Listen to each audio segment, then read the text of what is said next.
तो लड़कों और लड़कियों, बचपन में जब आसमान में हवाई जहाज को देखते थे तब हवाई जहाज को देखकर कितना खुश हो जाते थे ना, और सोचते थे काश मैं भी इस हवाई जहाज को उड़ा पाता। और you know what, dream is all about opportunity. तो इंडियन एयरफोर्स आपको मौका देती है कि आप दुनिया की चौथी सबसे बड़ी इंडियन एयरफोर्स को ज्वाइन करके अपने और अपने माता पिता का नाम कमा सके। तो आज की वीडियो बड़ी शानदार होने वाली है, क्योंकि इस वीडियो में आपको बताने वाला हूँ कि आप 12वीं कक्षा, ग्रेजुएशन और पोस्ट ग्रेजुएशन के बाद कैसे इंडियन एयरफोर्स में ऑफिसर बन सकते हैं। और आगे बढ़ने से पहले मैं आपको एक बात बता दूं कि इंडियन एयरफोर्स मेनली 2 ब्रांच में वर्क करती है, पहली फ्लाइंग ब्रांच और दूसरी ग्राउंड ड्यूटी। आगे चलकर ग्राउंड ड्यूटी को भी 2 हिस्सों में बांट दिया जाता है, पहली टेक्निकल ट्रेड और फिर नॉन टेक्निकल ट्रेड।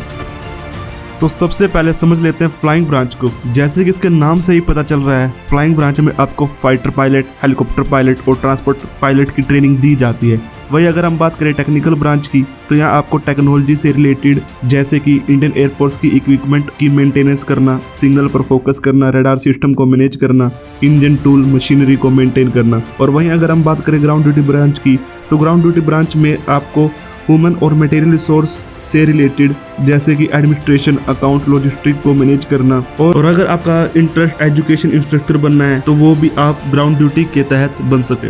आप इंटरेस्ट के हिसाब से किसी भी ब्रांच में काम कर सकते हो। अब वीडियो को थोड़ी ध्यान से देखना, क्योंकि सबसे पहले हम उस एंट्री की बात करेंगे जिससे अगर आप +2 में हो या आपने +2 पास कर लिया है तब आप इस एंट्री के लिए अप्लाई कर सकते हो। ध्यान दें, +2 लेवल पर सिर्फ एक यही एंट्री है जिससे आप एयरफोर्स में ऑफिसर बन सकते हो, और इस एंट्री का नाम है नेशनल डिफेंस अकेडमी एंट्री यानी NDA एंट्री।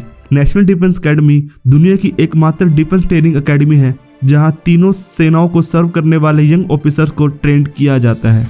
NDA का एग्जाम UPSC द्वारा साल में 2 बार कंडक्ट कराया जाता है, जो कि अप्रैल और सितंबर में ऑफलाइन कंडक्ट कराया जाता है। और NDA एग्जाम के लिए एज क्राइटेरिया की बात करें तो 16.5 से 19.5 साल at the commencement of exam. At the commencement of exam, इस बात को समझना बहुत जरूरी है। सिंपल शब्दों में समझाता हूँ, यानी आप NDA एंट्री के सारे स्टेज को क्वालिफाई कर लेंगे और जब आप ट्रेनिंग के लिए जाते हो तब आपकी उम्र 19.5 साल से कम होनी चाहिए।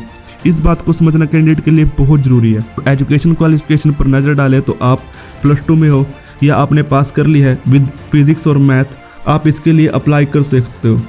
NDA का रिटन एग्जाम 3 स्टेज में होगा। सबसे पहले रिटन एग्जाम, जो रिटन एग्जाम को क्वालिफाई कर लेगा उसे फिर 5 दिन का SSB यानी service selection board interview face करना होगा। और SSB क्वालिफाई करने के बाद आपको 3rd stage medical test qualify करना होगा। और लास्ट में जो भी अपनी जगह फाइनल मेरिट लिस्ट में बना लेगा वो एयरफोर्स ऑफिसर बनने के सपने को साकार कर लेता है। एक बात नोट करें, अगर आप एयरफोर्स ज्वाइन करना चाहते हो तो आप NDA फॉर्म ऑनलाइन अप्लाई कर सकते हो। तब सबसे पहले आपको अपनी प्रेफरेंस एयरफोर्स को देनी होगी और आप अच्छे रैंक के अकॉर्डिंग ही आपको वायुसेना में विंग अलॉट होगी। 3 साल की NDA में बेसिक ट्रेनिंग के बाद कैडेट को एयरफोर्स अकेडमी हैदराबाद में ट्रेनिंग के लिए भेज दिया जाता है। फर्दर वहाँ आपकी 1 साल की और ट्रेनिंग होगी। उसके बाद एज अ ऑफिसर आप इंडियन एयरफोर्स में कमीशन हो जाते हो। Now come to the next entry, AFCAT entry, air force common admission test. यह वही एग्जाम है जो ग्रेजुएशन के बाद आपको विंग्स दिला सकता है। AFCAT का एग्जाम एयरफोर्स द्वारा साल में 2 बार फरवरी और अगस्त के महीने में ऑनलाइन कंडक्ट कराया जाता है। AFCAT के थ्रू आप एयरफोर्स की तीनों branch, flying branch, technical branch और ग्राउंड ड्यूटी के लिए आवेदन कर सकते हो। लड़का और लड़की दोनों AFCAT के लिए एलिजिबल हैं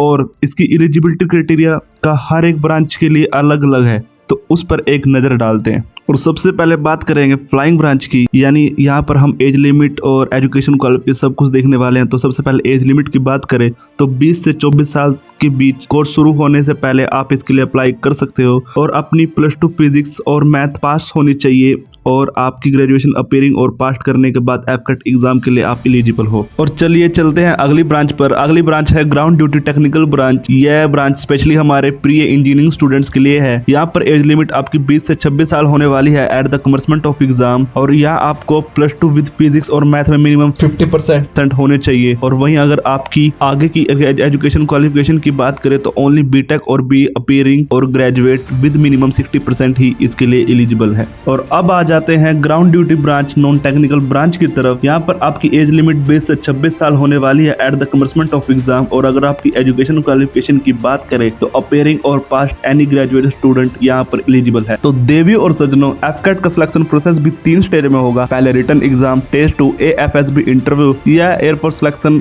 बोर्ड इंटरव्यू होता है जो कि SSB की तरह होता है, और लास्ट स्टेज में आपका मेडिकल टेस्ट। जो भी मेडिकल टेस्ट को फोड़ लेगा फिर उसे अपना नाम मेरिट लिस्ट में बनाना होगा, और जिसने अपना नाम मेरिट लिस्ट में बना लिया देन उसके लिए एयरफोर्स अकेडमी हैदराबाद के दरवाजे आपकी ट्रेनिंग के लिए खुल जाते हैं। वहाँ आपकी फ्लाइंग और टेक्निकल ब्रांच के लिए 74 वीक की ट्रेनिंग दी जाती है, और वहीं ग्राउंड ड्यूटी ब्रांच के लिए 52 वीक की ट्रेनिंग दी जाती है।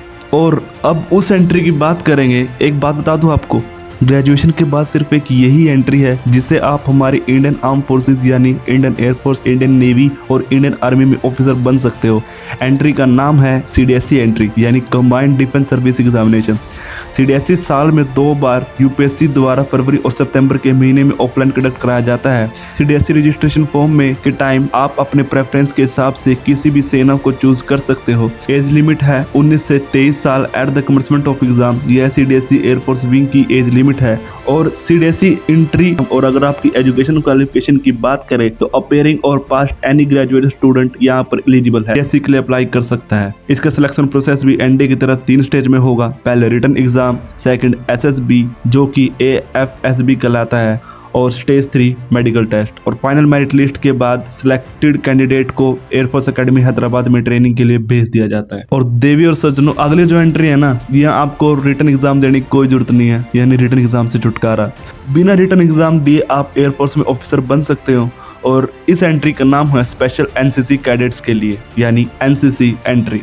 और मैंने आपको एक बात कही थी कि एफकेट एक अल्टीमेट एंट्री है। वो मैंने इसलिए कही थी क्योंकि एफकेट के नोटिफिकेशन में ही NCC एंट्री होती है, यानी NCC एयर विंग एंट्री के लिए कोई सेपरेट नोटिफिकेशन नहीं आता। जब एफकेट का एग्जाम कंडक्ट कराया जाता है, जब उसका नोटिफिकेशन निकलता है, तब उसी में ही NCC और पोस्ट ग्रेजुएशन एंट्री का भी नोटिफिकेशन आ जाता है। उसी के अंदर ही आपको इन दोनों एंट्री की सारी डिटेल्स मिल जाएगी। National cadet corpse special air force entry है, यहाँ पर आप सिर्फ ओनली फ्लाइंग ब्रांच ही ज्वाइन कर सकते हो। 20 से 24 साल इसकी एज लिमिट है at the commencement of course, और अगर आपके पास DGCA से अप्रूव्ड कमर्शियल पायलट लाइसेंस है तो आपको एक्स्ट्रा 2 साल की छूट मिल जाती है, यानी आप 26 साल तक अप्लाई कर सकते हो।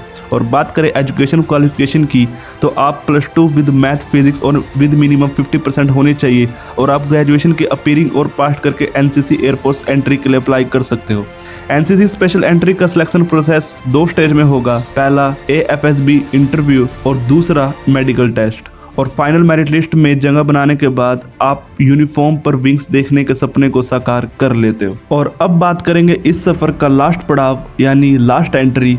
यह entry only post graduation students के लिए है, post graduation meteorological branch entry. इस एंट्री में आपको एग्जाम नहीं देना होगा, आपका डायरेक्ट SSB होगा और लास्ट मेडिकल टेस्ट। यह entry only ground duty branch non technical के लिए है। वुमेन और मैन दोनों इस पोस्ट के लिए एलिजिबल हैं। एजुकेशन क्वालिफिकेशन की बात करें तो post graduation degree in science stream, mathematics, statics, geography, computer application, environment science, applied physics, oceanography, फलाना फलाना, ये आप स्क्रीन पे देख सकते हैं विद 50% मार्क्स। और ग्रेजुएशन आपकी मैथ और फिजिक्स से होनी चाहिए विद 55% मार्क्स। ये था इसका एजुकेशन क्राइटेरिया।